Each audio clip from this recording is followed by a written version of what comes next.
Welcome to the British History Podcast Wrap-Up Show. I'm Benjo. I'm B. Benjo. Good to see you, Good dude. to see you too. How have you been? I've been great. I haven't seen you since our last episode. Haven't seen you well. You haven't seen me at all? Well, I mean, we only see each other when we film our episodes. So. We do. Yeah. Why don't you scoot a little closer? Make sure you get in. No, we see each other. We live in the same house. What do we have on tap here today?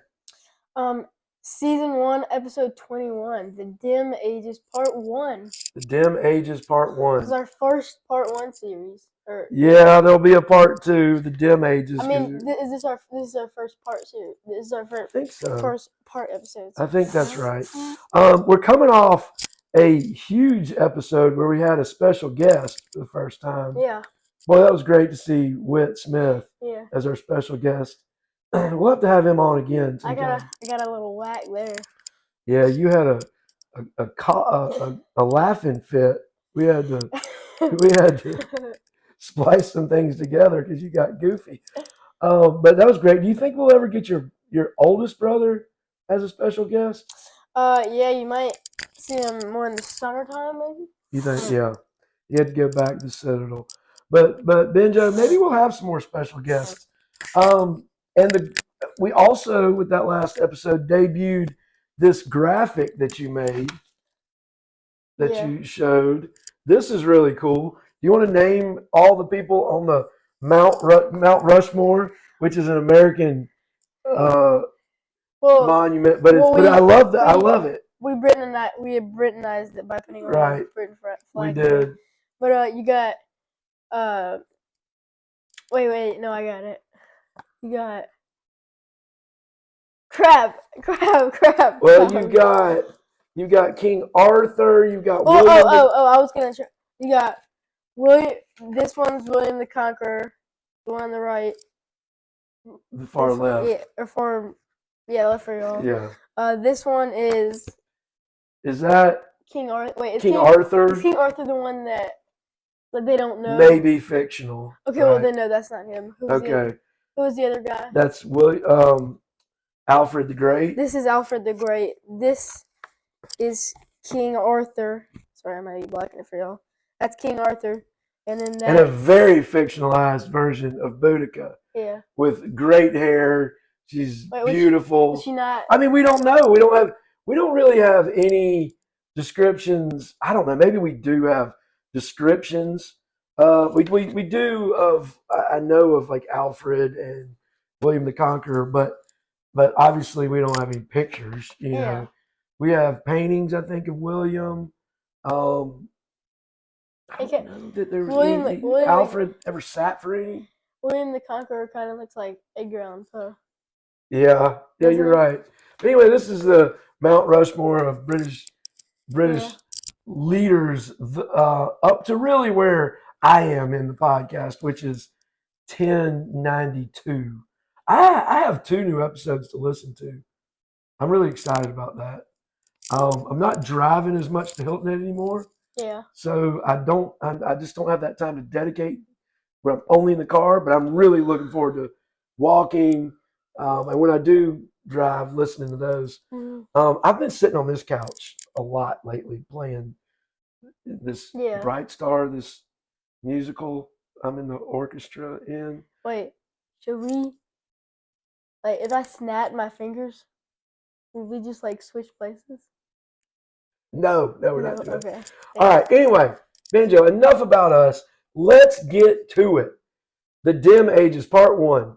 So the reason I mentioned to you, the reason they're calling it the Dim Ages is because even though we're getting further in time, where it's closer to where we are now, there's more written sources. The sources actually get fewer and farther between at this point. So there's a couple reasons for that. They're saying that Britain became more isolated and more of a place where there wasn't really honor in being the leader of Britain, and oftentimes they would send people they wanted, like the Senate, the Roman leadership would send people to be the governor or a leader of Britain people that they wanted to get rid of. Yeah, like it almost felt like it was falling apart a little bit. Yeah, it was kind of like it was kind of like you were being punished by being sent to Britain, you know. Yeah. But at the time, this is entering the third century, so you know the third century is the 200s. So the first century is 0 to 100. That's why it's always kind of confusing. The second century is 100 to 200. That's why we're in the 21st century now, even though it's 2025. I know. Because the first century was 0 to 100. And then the 2100s will be the 22nd century. That's right. That's right. So entering the third century, there does seem like there's constant crisis. Around this time, there are 2 legions stationed in the southern part of Britain, 1 legion in the northern part of Britain. What do you think? Do you think that was because the tribes in the south were feared more, so they had to put 2 legions there as opposed to the north? Because typically we talk about Hadrian's Wall and the Antonine Wall. There were more legions in the north because there was more trouble and more uprisings. Yeah. So do you think that that there was more southern British tribes feared at this time? I would say so, yeah. So that's why they had 2 legions there? Yeah. Which was down because I think they had more than 3 legions. Yeah, it makes sense. I mean, I think they wanted to say they had like 5 legions in Britain at one point. Yeah. Maybe even more. I don't know. But there's a few points before Jamie gets into the story, the actual narrative that he wanted to make. He said that Roman citizens, and I guess these are what we think of as native Romans, Italians, that they love to treat Britons or non-Romans, any type of non-Romans, as noble savages. Do you know what I mean by noble savages? It's kind of like what a lot of people think of as Indians. Like they were brave chiefs, you know, or Native Americans. Native Americans. We think of them as noble, although they weren't civilized. They were savages, barbarians, whatever. They were noble, right? Like they believed in, they were brave, they had beliefs. Anyway, a few more points Jamie wants to make here is that really it looks like maybe this started with Severus, not Severance, the show we're watching right now, Severus. Severus bought the legions, which his predecessor Pertinax did not. And so that by buying them, it sounds like maybe the legions didn't fear the rulers anymore. Yeah.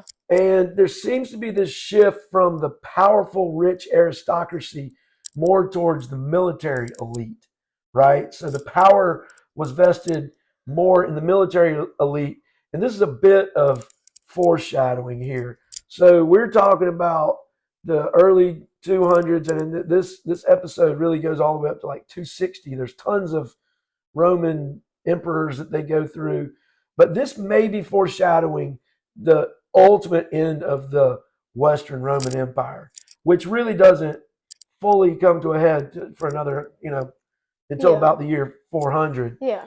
But anyway, there's kind of, as with all this, there's a shift from offense to defense because the Roman enemies, the tribes on the continent, Gaul, they learned that the Roman power was no longer the same threat. It was still definitely it's still a big threat. I mean, it's Rome, but they kept kind of like chipping away. Right? There's still the Roman Empire, and the Roman Empire, if you count the Eastern Roman Empire with the in the East, in like Constantinople and the Byzantines, they lasted for another 1,000 years. Yeah. Well, not Constantinople did not live up to 1,000. Just wanna. Well, it became Istanbul. Yeah, I didn't want them to like get any. What? Bad ideas. Being 1,000 years old? Yeah. I mean, it really did last a long time, though. No, I know. I was just saying. Anyway, by and large, Britain is left alone from the drama in Rome, and so we're talking about Rome a lot. But we're going to get back. We're talking about Rome because the Roman Empire is controlling what's happening here, right? You see what that says? It says United Kingdom. What a great Christmas gift! I don't see a Roman. Yeah, well, it's a modern day map. We should. I feel like we should get a little Rome part. I don't know. Well, we talk about we really, do talk the about season Rome. 1 of the British History Podcast. We're more than halfway through it now. It's going to come to an end, and then it's not the Roman Empire controlling it anymore. Yeah. So we're going to have a lot. I think this is a perfect map right here. But Thank you. Anyway, let's get back to the narrative, Benjo. You remember the crazy brothers? Do you remember their names? Yes. It was Caracalla and Gaeta. Gaeta, yeah. Caracalla and Gaeta, and they hated each other. They sound like they were insane. They sound like they were absolutely didn't Caracalla try to kill the dad, and then when they got in the car, the dad was like, "Who's the dad again?" Got in the car. The dad. I'm sorry, not in the car. After they squared off with the. I don't know why. When you told me that, I just imagined them being in a car for some reason. But when they got in the car, he was Severus was their dad. Severus was like, "Are you gonna kill me?" And then he didn't kill him. Yeah, he put the knife down and was like, "Look, if you want to kill me, here's your chance right now. I dare you." And he didn't do it. But anyway, Severus died. Wait, was Gaeta that bad though? Gaeta sounds like he was not a good person either, but I don't know that he possibly could have been as bad as Caracalla. Yeah. But Caracalla and Gaeta went back to Rome, and Caracalla killed Gaeta in front of their poor mother. Can you imagine? Caracalla also killed a governor of Britain, Governor Marcus, who was governor in Marcus Aurelius? No, that was in 213. No, it was not Marcus Aurelius.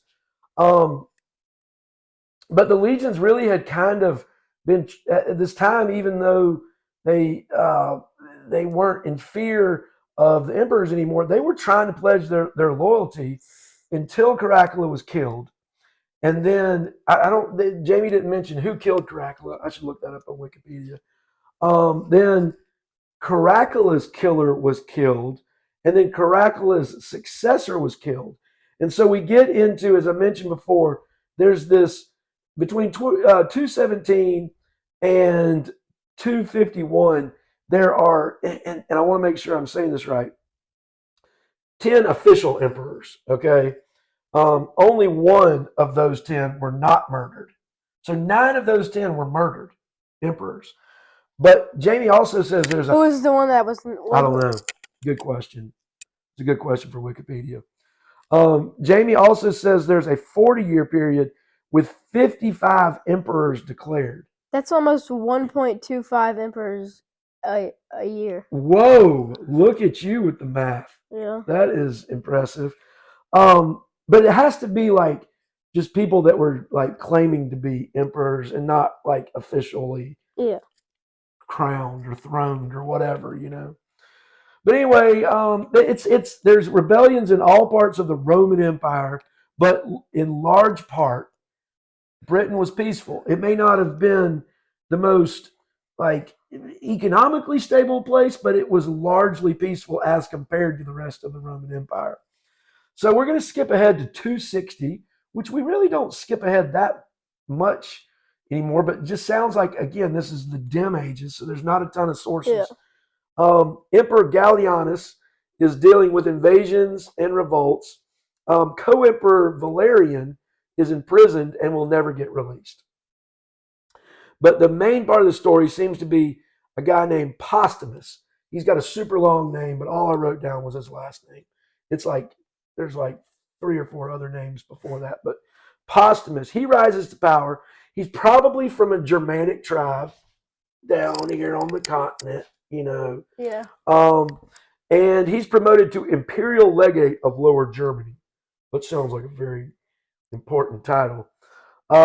And he starts fighting with non-Romans, the Franks, which I guess were really, technically another Germanic tribe. The The Franks. What did I tell you about the Franks? What country is named after the Franks? France. Right. And so Postumus is fighting these the Franks with Emperor Gallienus' son Saturninus. And so Postumus is very successful. He leads his troops to many victories. He actually encounters a tribe that had invaded and looted Italy. It sounds like he was in the north of Italy, if I'm not mistaken. And he runs across this tribe, and he sees all this booty, and booty, and so he attacks these looters, these tribes that had invaded Italy. Because I mean, you're gonna invade us, we're gonna attack. Right. So he responds. He takes all the loot back. Right.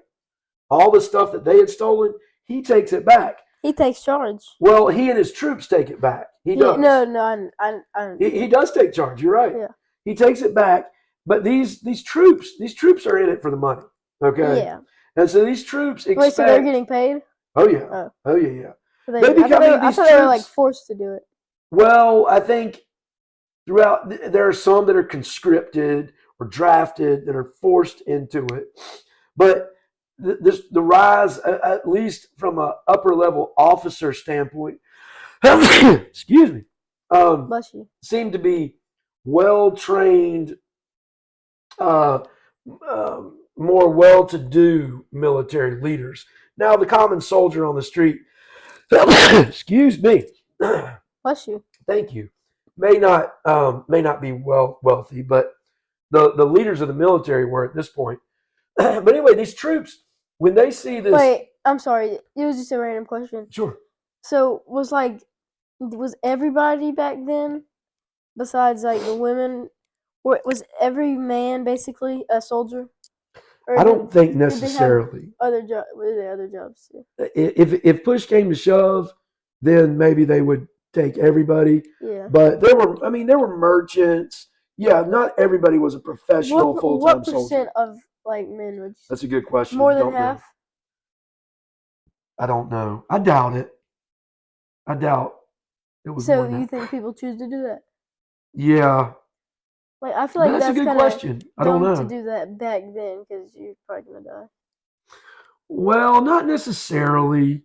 Not necessarily. And there was strength in numbers. If there only a small percentage actually died, unless it was a huge violent battle, Yeah.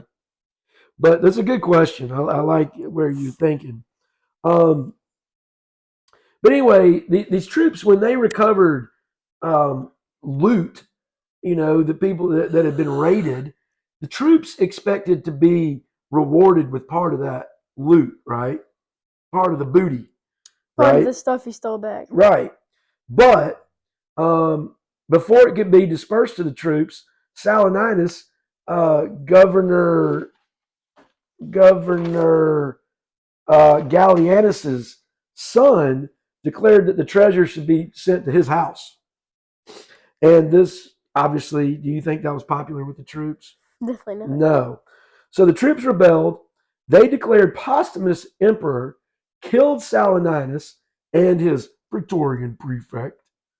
I think those is like stormtroopers, Yeah. But they were kind of badass, But anyway, but they got killed. Yeah, until they got killed. Huh. But Postumus, being from Gaul, was popular in Gaul, and his troops, the ones that killed Saturninus, they tried to claim that the Gauls actually killed Saturninus, not him and his troops. And Jamie doesn't say whether Postumus himself was behind the assassination of Saturninus. So I don't know whether he was or not. But anyway, Postumus, there was like a triumphant arch built. So it doesn't sound like the Gauls actually killed Saturninus. It sounds like Postumus's troops killed Saturninus. But goofy Postumus. In doing so, Postumus said he wasn't rebelling. He was instead he was restoring the leadership. That's a approach taken throughout history. Look, I'm not overthrowing it. I'm just trying to restore order. You know. Wait, Postumus was Rome? Well, he was a leader in the Roman Empire, Okay. but he was not from Italy, what Okay. we think of as present day Italy. Okay. He was from Gaul, and he was a leader. Remember, he was what was the official name? I keep switching back. Imperial Legate of Lower Germany. So Sorry with the just notes. random I thing. don't have my normal notebook. Did they name pasta after him? Name what? Pasta after him? I don't think so. I mean, he's from Italy. I mean, He's not. He's not yeah, from but Italy. he's a No, leader in Italy, I and don't. his name is Postumus. Posthumous. No, I don't think so. Okay. But I had to ask. anyway, Posthumous sounds like he was really just like a you're funny. He sounds like he was just like a true Germanic guy. He really only wanted to be emperor of Gaul, right? Yeah. He wasn't really interested in being emperor of all of Rome or anything. But he certainly looked like a Roman. By this point, the Roman culture had swept throughout the entire Roman Empire, so he was carrying on like a Roman emperor, even though he was like, look, I only want to be emperor of Rome. But they had really adopted a lot of the Roman cultures at that point. Yeah. So the episode ends with Britain. We're going to get back to Britain, okay? I mean, this is British History Podcast. Yeah. The island of Britain, or the Roman-controlled island of Britain, portion of the island of Britain, and Hispania, what we think of as like Spain, they joined the Gallic Empire, because of their close ties. And so that sounds like it was. I mean, there's some. I think we'll learn more in the Dim Ages Part 2, but it sounds like that was kind of like a sect of the Roman Empire. Yeah. The British and the Hispania joined the Gallic Empire, which sounds like generally northwestern Europe, not including like Scandinavia. So anyway, more to come. Benjo, really enjoyed being here. Yeah. You've had a few snow days Yeah. in school lately. Yeah. I mean, I can't tell you the last time it snowed. Twice. Before, I mean, just snow in general before like a few weeks ago. Now it snowed twice. In about 10 days. I can't remember it ever snowing twice in Greenwood, South Carolina. Yeah. Well, Benjo, maybe 12 days. so you got a 2-hour delay tomorrow. If I don't know that I'm gonna have time to listen to one and us do another one, but I look forward to Dim Ages Part 2, Episode 22. Yeah, me too. Cheers, brah. Oh, sorry. I know that messes with your voices. Yeah. Don't comment too much. Yeah. I've had a pleasure doing this episode with you. I've been Benjo, my producer and co-host, and I'm B. We'll see you next time. We've been the British History Podcast Wrap-up show. Don't believe